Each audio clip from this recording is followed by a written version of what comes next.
क्या हाल है आजाद देश के नागरिक गुलामों। क्यों बोले आजाद देश के नागरिक गुलाम? और बिना जमीन के किसान और बिना सिक्की के सिख। समझ जाओगे, पूरा वीडियो सुनोगे तब समझ जाओगे क्यों बोली ये बातें। अच्छा, सरदार जी 3 पे बैन क्यों लगाया था भाई इंडिया के अंदर? पता है आपको? इसलिए नहीं कि उसके अंदर वह हानिया अमीर थी ना, उसके अंदर लास्ट में जो डायलॉग बोले जाता ना, वो डायलॉग इनको दिक्कत दे गया था। देश युवा वरवर मोहे, शुभ कर्मंत कभी ना डरूं। मतलब कि जो निश्चय कर अपनी जीत को रूप बोला गया था, अब यहाँ पर के जो भान मंडिया है या जो चंगू मंगू भिखमंगू है, उनको दिक्कत होगी। ये तो भाई दशमेश पिता के उस पर वो कर रहा है, उनसे बड़ा ताकतवर कुछ नहीं है। दशमेश पिताजी जैसा आज तक कोई पैदा ही नहीं हुआ था। और हाँ, ये सोशल मीडिया के ऊपर जो है ना, ये टंगना उठावत गोबर खारिया के चेले चपाटे हैं, वो उसके भाई भतीजे हैं। तुम बड़ा गंद मचा रहे हो। तुम्हारे को ना एक एक करके पूरा दिखाया जाएगा। नंबर 1, मुबारक हो, पूर्व उपराष्ट्रपति जगदीप धनखड़ का ट्विटर अकाउंट भी खत्म कर दिया, उड़ा दिया है। ट्विटर से अकाउंट ही उड़ा दिया है। अब जगदीप धनखड़ साहब किसी के सामने आए नहीं है इस्तीफा देने के बाद। सोच लेना कहां पे होंगे कहां नहीं होंगे।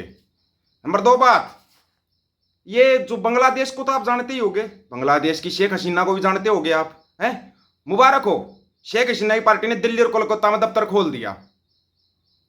क्या हाल है तंदूरी लाल पनौती सरेंडर के भक्तों? वो क्यों खोल रही है?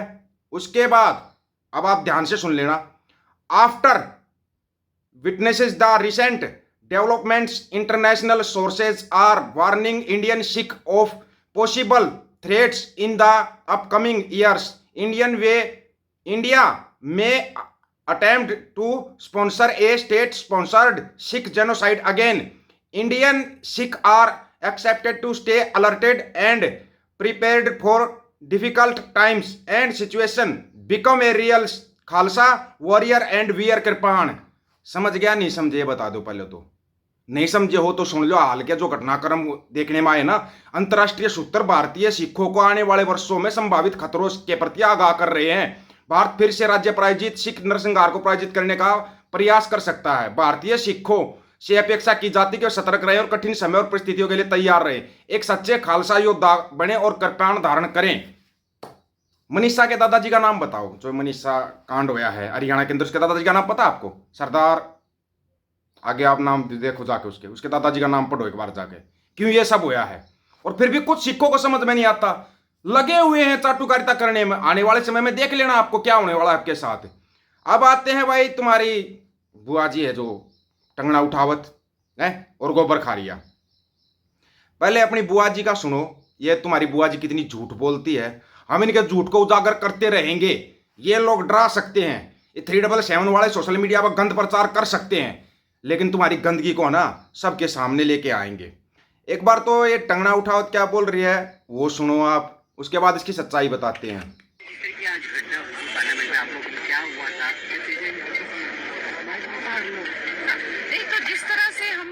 दृश्य देखा पार्लियामेंट में, कोई भी सभ्य समाज जो है उसको देखकर मैं कहूंगी कि शर्मसार हो जाएगा। जो विपक्ष के नेता लोग हैं वहां पे आके जो हमारे माननीय गृह मंत्री जी हैं, जब वो बिल प्रपोज कर रहे थे, उनका माइक निकालने की कोशिश करी और तो और वो बिल फाड़ कर उनके मुंह पे मारा। उसमें जो है कुछ लोग पत्थर लेके आए थे, पत्थर जो है उनके मुंह पे मारे। इस तरह से उन लोग इतना ज्यादा वायलेंस जो का जिस तरह से दिखा रहे हैं, मुझे तो लगता है कि हमारी पार्टी के लोगों ने बहुत संयम दिखाया, बहुत ज्यादा जो है एक कंपोजर दिखाया। लेकिन कब तक ये वायलेंस जो है इस तरह से दिखाते रहेंगे, दिस इज वेरी कंसर्निंग। बड़े कमाल की बात है भाई, बिल फाड़ कर गृह मंत्री साहब के मुंह पर मारे, उसमें पत्थर डाल कर मारे। संसद के अंदर सीसीटीवी कैमरे होते हैं, कैमरे लगे होते हैं, चप्पे चप्पे पे कैमरे होते हैं संसद के अंदर। वो पत्थर मारने वाला वीडियो दिखाओ गृह मंत्री साहब के मुंह पर। जिसने भी पत्थर मारा गया है उसको फांसी दो, नहीं तो फिर इसको फांसी दो, इस झूठी को। एक काम तो करना पड़ेगा। तेरे तो ऐसे ऐसे फोटो ऐसे ऐसे वीडियो दिखा भी नहीं सकते, तेरी गंदगी की ढेरी तू अरे ऐसी बातें बोल रही है। अगर इनके खिलाफ आवाज उठाओगे तो आपके साथ भी यही होगा। लेकिन सच बोलने बगैर रखा नहीं जाता। आपका गोबर खारिया अंधभक्तों का छोटे वाला अंकल है, उसकी स्टोरी का तो सबको पता ही होगा, लेकिन उसका ताज़ा वीडियो देख लो आप। वो कृष्ण भगवान को दो बार पैदा कर रहा है, एक ही टाइम पर 2 बार पैदा कर देता है वो। तुम्हारा धर्म खतरे में आया ही नहीं होगा, क्योंकि गोबर खारिया ने बोला है अगर कोई मुसलमान बोल देता या कोई सिख बोल देता तो धर्म खतरे में आ जाता, लेकिन अब खतरे में नहीं आया। बड़े कमाल की बात है ना, इससे ज़्यादा और क्या देखोगे आप लोग। अच्छा, मुबारक हो बिना भूमि के किसान। धन्यवाद हरियाणा के मुख्यमंत्री नायब सैनी साहब का, धन्यवाद बोलना है भाई, बिल्कुल बोला जाएगा।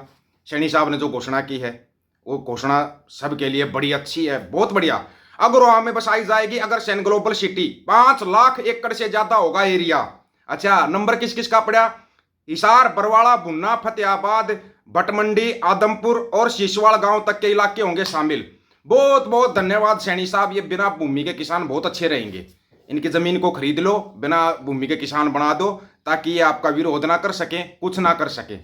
ऐसे यही तो चल रहा है लैंड पुलिंग। पंजाब में भी तो ऐसा ही आया था ना, इसका नाम है लैंड पुलिंग। तुम्हारी पूरी जमीन को खरीद कर फिर दोगे किसको ये जमीन? है अडानी को दोगे क्या सैनी साहब? अडानी को दी जाएगी ना जमीन? यही करना चाह रहे हो ना आप? कोई आवाज उठाएगा उसकी आवाज को दबा दो, झूठे केस लगा दो। हमें तो आदत होगी आपके झूठे केसों की, सीधी बात है, आदत हो चुकी है तुम्हारे झूठे केसों की।